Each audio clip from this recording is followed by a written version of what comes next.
โอ้พี่น้องอุ้ยทุ่งทะเลเอือจะมาใครเนี่ย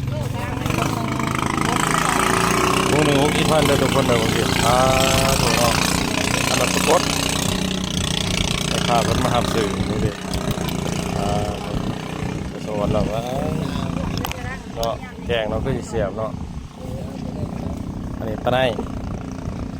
นี่ค่ะได้ปลาไหนมาขายของไปดิปลาไหนโอ้ของขนาดเพิ่นว่ามาดีเนาะ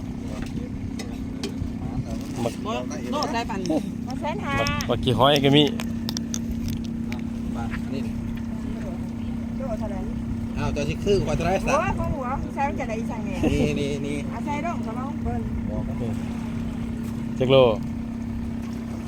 4 โลคนน้อยฝากมาได้เงินก่อนกันนะ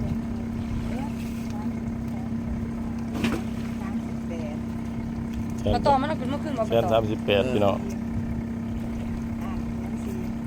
โอ้เชียนสีโอ้เพิ่นก็ได้หลายพอแล้วเนาะ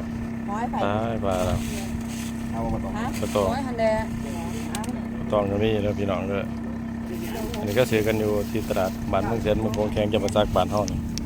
ตอนเช้าๆประมาณ 6 โมงอันหลังเฟตัดพี่บอกใช่บ้านเนาะฮะไปที่คืนที่ไปเผื่อเราซื้อส่งขึ้นเสียได้บ่เราเอารถมาหับอย่างนี้เนาะไปขึ้นเกียร์ก็เอา